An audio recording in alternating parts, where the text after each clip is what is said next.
Welcome back to another episode of We Don't Know What to Watch. With me, as always, is the unstoppable, the unbelievable, and the downright uncanny. He's the amazing, he's the superb, he's the splendiferous, he is the Cyclops to my Nightcrawler, Kyle Mulford, and I'm Noah Saturn. How you doing, Kyle? Can't take off these glasses. I can't do it. Yep, and remember, they're not actually laser beams. They're optic blasts. Exactly. I'm doing good. How are you? I'm doing just fine. So this is one of our mini episodes, sometimes called maxi episodes, where we just talk about what we've been watching, and we call them by the very thoughtful name, What You Watchin'. So Kyle, I have a confession. I didn't watch anything except the movie we were assigned. It's been a pretty busy couple of weeks for me. Oh my. Well, this might be actually an actual mini episode because I only watched about 6. How could you? I was relying on you. Oh, I guess we both had a busy time. I'll start off with a classic called The Princess Bride from 1987. People know about this movie? I'm not sure. Rob Reiner directed it. Hello, my name is Inigo Montoya. One of the most beloved movies of the 1980s. One of the most perfect movies ever made. True. This has got pirates and fighting and romance and action and adventure. Is this a kissing book? This isn't one of those kissing books, is it? And Peter Falk. Yes, one more thing. It's got Columbo, yes.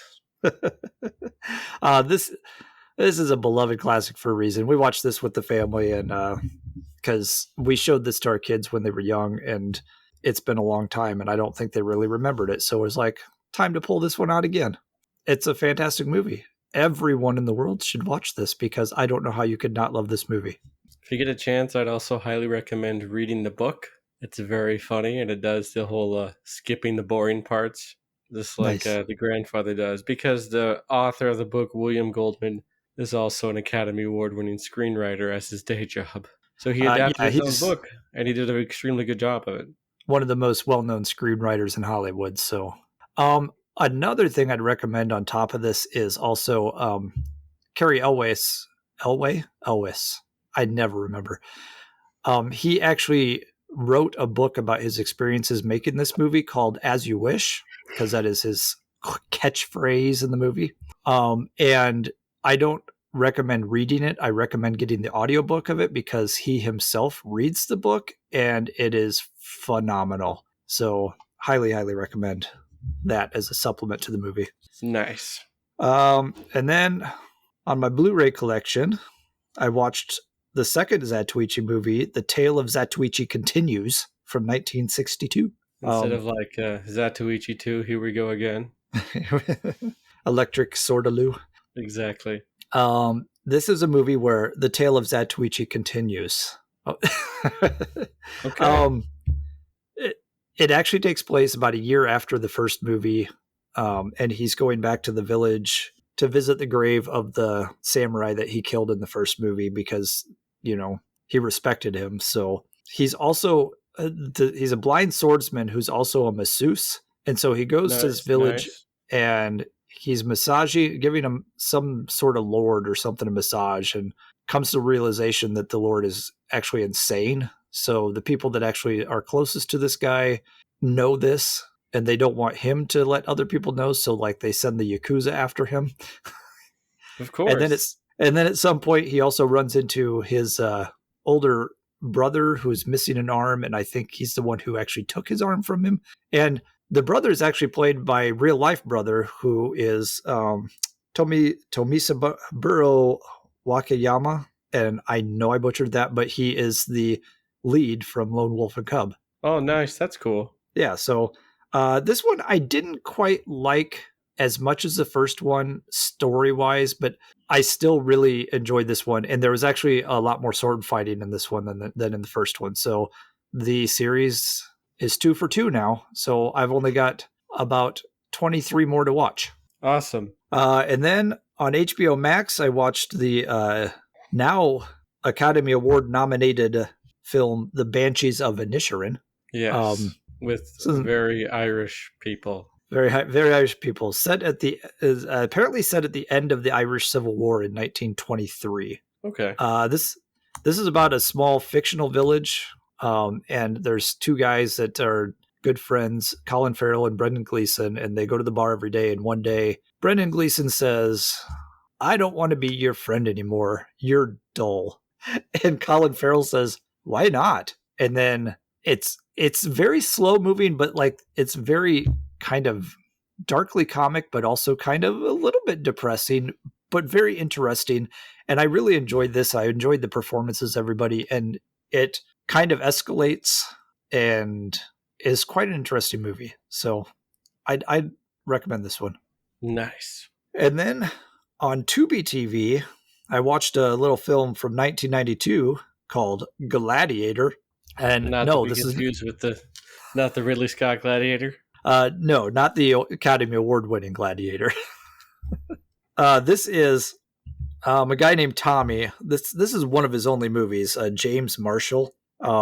His dad, played by John Hurd from Home Alone, Nice. it has a bunch of gambling debts. They move into a kind of a lower income neighborhood in the city, and Tommy runs into some gangs there, and then he's also wants to help get his father's debts paid off, and someone sees him fighting one of these gang members and says, "Hey, I'll give you $500 or something to box," and because he was a good fighter. And then he gets mixed up in this underground boxing thing, so there's some cheating boxing going on in there. So you're saying this could be some sort of blood sport? Yes, it could be. Hmm. He befriends Cuba Gooding Jr. His ringside coach is Ozzie Davis. Nice. The boxing manager is Robert Loggia. That's R as in Robert Loggia. O as Yes. in, oh my God, it's Robert Loggia. Exactly. And the boxing club owner who takes over the father's debt to keep him in the boxing ring is played by Brian Dennehy.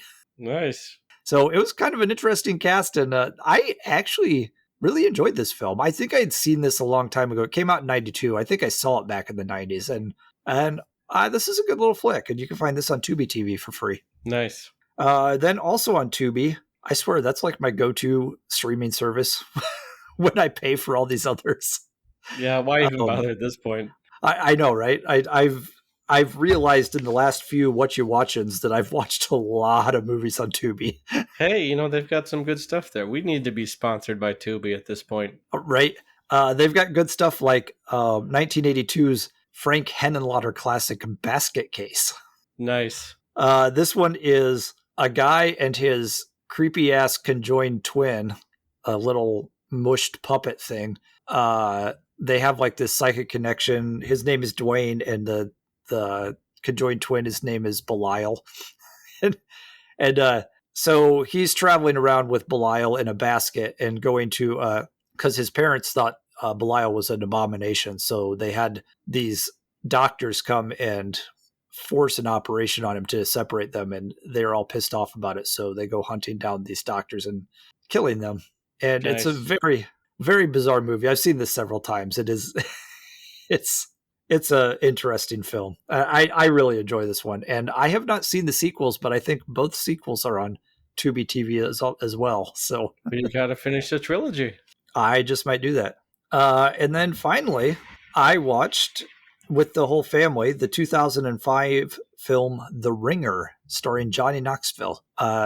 Nice. This is about a guy who Johnny Knoxville actually plays this really nice guy, and something bad happens to a friend of his or a co-worker that there's a scenario where he doesn't have insurance. So Johnny Knoxville's Uncle Gary, played by Brian Cox, comes up with Nice. a scheme of saying, hey, why don't you pretend to be mentally handicapped so that you can win the Special Olympics? Oh, and no. and I'll bet on it on the side to make the money back. Perfectly legal. Yep. Yeah. So it sounds like a horrible like premise, but and this was also directed by the Farrelly brothers, who are known for kind of edgy crap. Yeah. However, like Green Book. however, they really wanted this project done, and they actually gave the Special Olympics board final say on the final script of the film, Well, that's and cool at least. also a chance to cut any ad lib lines that they do not like out of the movie. And they cast, like, I think I read somewhere like 150, 160 mentally handicapped actors, and some of them were some Special Olympics athletes. And it actually is a very funny, heartwarming, really good film.